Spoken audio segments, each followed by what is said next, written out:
逆贼！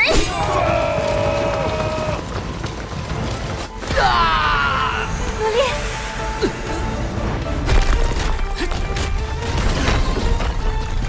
Hai guys, kabarnya Damang, apa kabarnya? How are you? Kaifahalukum? Semoga kalian baik-baik saja ya. Kembali lagi bersama Mamang, kita akan membahas film animasi donghua terbaru Lord of Lord episode 9. Tanpa lama-lama langsung saja ke alur ceritanya ya guys.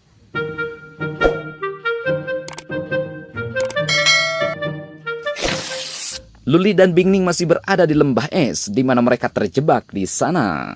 Kelihatan Bingning terkapar tak berdaya, bak seperti orang yang sedang berpuasa di penghujung hari yang lagi lapar-laparnya. Tapi ini bukan tentang puasa dan bukan juga tentang lapar. Tapi ini tentang mereka berdua yang ditanami mantra pembatas ki, sehingga aliran darah tidak normal mengalir mengakibatkan kekurangan tenaga. Mereka tidak tahu akan menjadi seperti ini. Luli menyadari bahwa dia dan Bingning sedang disingkirkan oleh mereka sekarang untuk selamanya. Andaikan tahu seperti ini, Bingning akan membawa banyak obat yang mengalir di pembuluh darah. Mendengar perkataan Bingning, Luli teringat bahwa dia masih mempunyai sedikit fil darah naga. Namun dilarang oleh Bingning bahwa darah naga hanya bisa digunakan untuk membantu kultivasi, tidak bisa dimakan karena fil darah naga itu beracun dan itu sangat berbahaya apabila masuk ke dalam tubuh. Situasi mereka semakin lama semakin mencekam, bingung dan apa yang harus dilakukan. Sedangkan apabila terus begini, maka Bingning bisa saja meninggal karena kondisi Bingning semakin lama semakin melemah.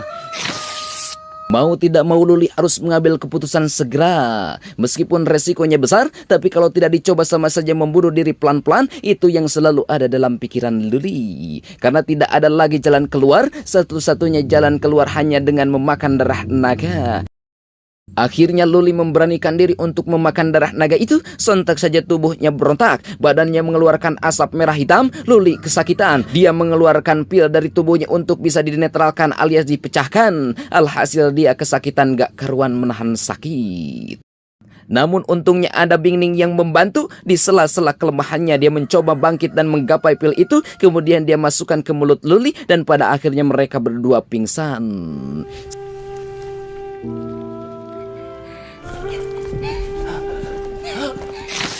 Scene beralih ke istana kerajaan, di mana di sana suasana sangatlah panas, tegang dan penuh ambisi. Para bala tentara dari masing-masing menodongkan senjata, itu menandakan situasi sudah mulai memanas. Lord Xuanlong dihakimi oleh sang raja. Raja tahu bahwa Lord Xuanlong sangatlah licik dan ambisius. Semua yang dilakukannya hanya demi tujuan pribadi, jabatan dan popularitas semata.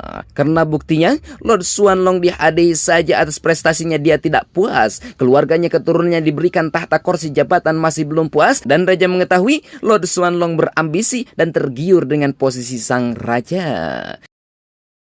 Namun dengan rasa bangganya dia dan penuh keangkuhan, dia mengatakan, aku lebih suka menjadi pemain catur. Itu artinya Lord Xuanlong ingin menjadi pengendali semua sektor, termasuk posisi sang raja. Kita kembali lagi ke lembah es, di mana Luli terbangun dari pingsannya. Dia menyadari bahwa tubuhnya sudah tidak seperti tadi lagi. Itu artinya Luli berhasil membatalkan mantra pembatas ki itu. Namun dia belum sadar bahwa Bingning sudah tidak bergerak lagi. Ketika Luli menengok ke samping, melihat Bingning tidak bergerak lagi, Luli sangatlah khawatir. Dia mencoba membangunkannya dengan kekuatannya. Dan pada akhirnya Bingning bisa membuka matanya lagi, alias sudah bisa siuman lagi. Tanpa berlama-lama, Luli mengeluarkan sihir pembatas ki dari tubuh Bingning, sehingga Bingning bisa bangkit kembali. Mereka melanjutkan perjalanannya untuk mencari jalan keluar dari lembah ini, sembari mencari tempat yang cocok untuk beristirahat. Mereka kebingungan untuk melangkah ke arah yang mana. Namun mereka selalu mendengar suara aneh di tempat itu. Diputuskanlah mereka melanjutkan perjalanannya dengan mengikuti arah sumber suara berasal. Di sisi lain, raja masih saja menghakimi Lord Xuanlong. Sang raja menanyakan semua kelicikan dan kemunafikan yang telah terjadi, termasuk Lord Xuanlong menanam mata-mata di dalam pasukan kerajaan. Lord Xuanlong mencoba menghilangkan orang kepercayaan raja, bahkan membunuh yang menyerbu hari itu adalah orang suruhan Lord Xuanlong, dan Xuanlong mengakuinya dengan tidak ada rasa bersalah sedikit pun. Kita kembali lagi ke MC kita. Perjalanan mereka di lembah es harus terhenti karena rupanya ini adalah jalan buntu. Namun mereka melihat rantai tergantung di dinding es itu, kemudian mereka berdua menghampirinya. Bingning meyakini bahwa rantai es itu ujungnya ada di belakang dinding es itu. Rupanya ada yang mencoba memecahkannya. Itu artinya bahwa di sana adalah jalan keluar namun tertutup oleh bongkahan es tersebut. Luli juga berpikir demikian. Memang nampaknya ada yang mencoba memecahkannya, namun dia mati kedinginan di sana. Itulah mengapa rantai itu membeku.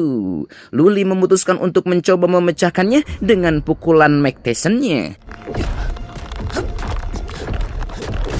Hasilnya lumayan, dindingnya mulai ada keretakan. Luli coba lagi terus-menerus menghancurkan dinding itu dengan pukulannya berkali-kali, bahkan beribu-ribu kali, namun hanya mengakibatkan retakan dan jatuhnya bongkahan es doang. Tidak lebih dari itu.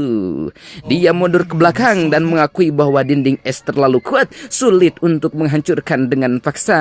Namun Bingning mengingat sesuatu, bahwa es akan kalah oleh panas, dan yang mempunyai sifat panas hanyalah api. Dan ini terdokumentasi di dalam teks kuno bahwa ada beberapa harta karun yang dapat menghasilkan api nyata samadhi dan mencairkan es terkerak.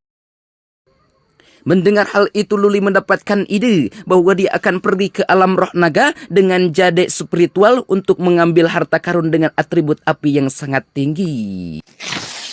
Luli memasuki alam roh naga, dia ada di pavilion Xiao Yao. Luli bertemu dengan tetua ketujuh, dia berdalih mencari akal untuk bisa mendapatkan yang ia tuju. Dia membawa kabar yang sangat berharga bagi pavilion Xiao, namun kabarnya itu tidaklah gratis, harus ditukar dengan harta karun. Pintar juga Luli ya. Luli melanjutkan ceritanya. Aku sedang berlatih beberapa hari yang lalu dan bertemu dengan seorang pemuda yang meminta bantuan dengan token naga perak Xiao Yao. Namun token itu hancur total, tepat di cabang Beosui dari pavilion Xiao Yao. Bisakah kau membayangkannya bahwa pavilion Xiao Yao mengklaim orang dengan token tersebut tidak akan memiliki masalah hidup selama 3 tahun, namun pemuda ini tidak dilindungi dan bahkan diculik di depan mata. Mendengar hal itu, tetua ketujuh tertarik akan cerita dari Luli. Dia akan menyelidiki kejadian itu. Tetua tujuh berterima kasih atas informasi yang disampaikan oleh Luli. Karena berkat Luli, ketua tujuh memungkinkan menyelamatkan reputasi pavilion Xiao Yao. Imbalnya, apa yang dibutuhkan oleh Luli akan tetua tujuh kabulkan. Melihat kesempatan itu, Luli tidak menyia-nyiakannya. Dia meminta untuk kultivasi. Dia membutuhkan harta karun dengan atribut api yang sangat tinggi. Yang dimaksud Luli adalah manik api sejati samadhi. Sontak saja mendengar permintaan Luli, ketua ketujuh mengeluarkan manik api sejati samadhi. Dan benar saja, itu harta karun yang dicari oleh Luli. Akhirnya misi Luli berhasil. Dia kembali ke lembah es itu membawa harta karun manik api sejati samadhi. Langsung saja Luli mengeluarkan kekuatannya untuk menghancurkan dinding es itu. Lalu di belakangnya Bingning membantu dengan api samadhi.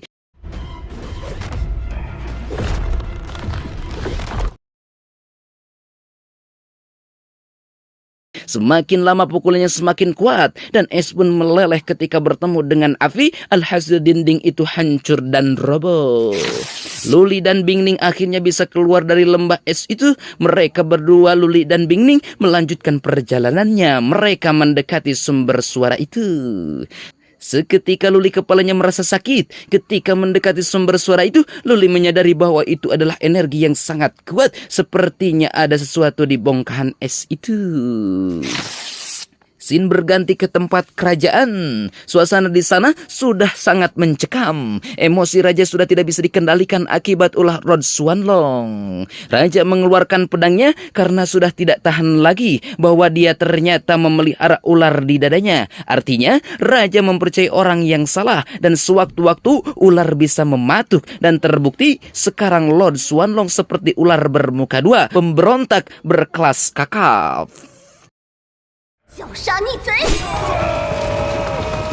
Akhirnya, raja kehabisan kesabarannya. Dia mengangkat pedang dan menyuruh Lord Xuanlong dibunuh saja karena pemberontak tidak dibutuhkan.